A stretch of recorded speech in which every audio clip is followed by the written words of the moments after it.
Hello everyone. NCERT गणित कक्षा 12वीं में आपका स्वागत है। तो हम लोग कक्षा 12वीं की गणित में आज इसी क्रम में कुछ समाकलनों के बारे में जानेंगे और जो हम पढ़ेंगे उसे देख लेते हैं। तो चलिए सबसे पहले हम देख लेते हैं स्ट्रेटजी अपनी समाकलनों की कि हमें किस प्रकार से पढ़ना है।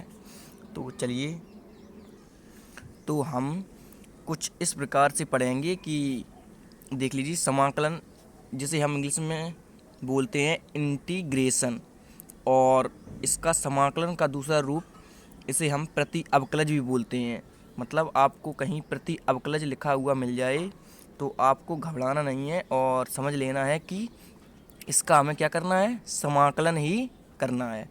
तो समाकलन में सबसे पहले हमारा आता है नंबर 1, समाकलनों को अवकलनों के व्युत्क्रम प्रक्रम के रूप में, यानी कि जो समाकलन होंगे उन्हें हम अवकलन के व्युत्क्रम यानी कि उल्टे क्रम के रूप में परिवर्तित करके सॉल्व करेंगे।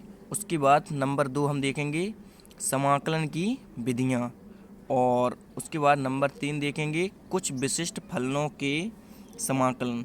उसके बाद नंबर 4 पे हमारा आता है आंशिक भिन्नों द्वारा समाकलन, और उसके बाद आगे आता है हमारा नंबर 5, हम देखेंगे खंडशः समाकलन, और उसके बाद देखेंगे निश्चित समाकलन। इसका मतलब समाकलन हमारे दो प्रकार के होते हैं। कौन कौन से? तो दो प्रकार के हम पढ़ेंगे। कौन कौन से समाकलन? अनिश्चित समाकलन और निश्चित समाकलन। तो जो अनिश्चित समाकलन होगा उसमें मान लीजिए ये आपका इंटीग्रेशन का साइन रहेगा, यानी कि समाकलन का ये हमारा चिन्ह रहेगा, और हमें मान लीजिए इसमें एक फलन f(x) दिया गया है और dx यानी कि x के सापेक्ष इसमें क्या करना है, समाकलन करना है। तो अनिश्चित समाकलन की हम बात कर रहे हैं अभी। तो अनिश्चित समाकलन में अगर हम इसका समाकलन करते हैं तो मान लीजिए f(x) आया हमारा, तो f(x) अनिश्चित समाकलन में इसमें +c आपको कांस्टेंट भी ऐड कर देना है। अनिश्चित समाकलन में आपको +c कांस्टेंट ऐड कर देना है। और उसके बाद निश्चित समाकलन की हम बात करें तो निश्चित समाकलन में हम क्या करेंगे, तो निश्चित समाकलन में मान लीजिए हमें कोई फलन दिया गया है f, यानी कि ये हमारा इंटीग्रेशन का मान लीजिए साइन है, और हमें इसमें फलन दिया गया है f(x) और हमें dx यानी कि x के सापेक्ष इसमें क्या करना है, समाकलन करना है। तो इसमें हमें लिमिट भी दी रहेगी, जैसे मान लीजिए इसकी लिमिट है a से लेकर b, और अब अगर हम इसका समाकलन करेंगे तो समाकलन हमारा कुछ इस प्रकार इसका होगा f(x), मान लीजिए फलन f(x) का समाकलन आया हमारा f(x), तो इसमें हमें लिमिट भी लगानी है। कौन सी?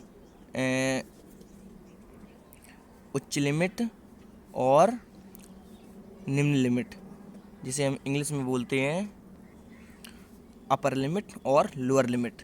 तो अब हम इसे आगे कैसे सॉल्व करेंगे, तो इसमें हम x के स्थान पे क्या रखेंगे बताइए। पहले रखेंगे अपर लिमिट यानी कि ऊपर वाली लिमिट, और उसके बाद लोअर लिमिट यानी कि नीचे वाली लिमिट। तो रखेंगे f b और माइनस का चिन्ह इसमें लगेगा। उसके बाद रखेंगे नीचे की लिमिट f a। तो हम इसे इस प्रकार से सॉल्व करेंगे। तो अभी हम लोगों ने समझा हुआ है कि समाकलन हमारे हम दो प्रकार के बेसिकली पढ़ेंगे, और इन्हीं में यानी कि जो अनिश्चित समाकलन है इनमें और कई प्रकार होते हैं, ऐसे ही निश्चित समाकलन में भी और कई प्रकार होते हैं, उन्हें हम आगे क्रम से पढ़ते चलेंगे।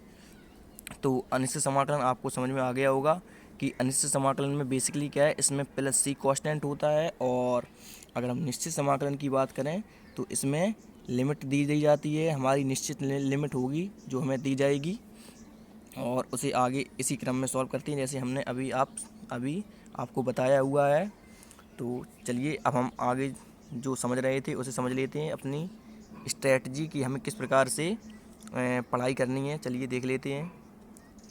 तो हमने देखा हुआ है नंबर 6 पे हमारा कौन सा है, निश्चित समाकलन है, और उसके बाद नंबर 7 पे हम क्या पढ़ेंगे, कलन की आधारभूत प्रमेय देख लेंगे, और उसके बाद नंबर 8 पे हमारा आएगा प्रतिस्थापन द्वारा निश्चित समाकलनों का मान ज्ञात करना।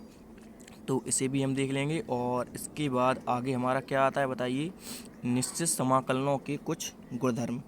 और उसके बाद हम कुछ समाकलनों के अनुप्रयोग भी देख लेते हैं। चलिए, तो ये हमारे समाकलनों के अनुप्रयोग हैं। तो पहला है साधारण वक्रों के अंतर्गत क्षेत्रफल।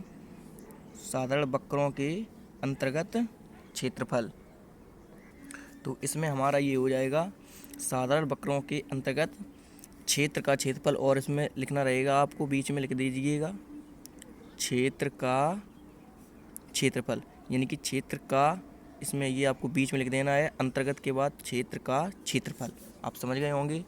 और नंबर 2 पे हमारा रहेगा दो वक्रों के मध्यवर्ती क्षेत्र का क्षेत्रफल।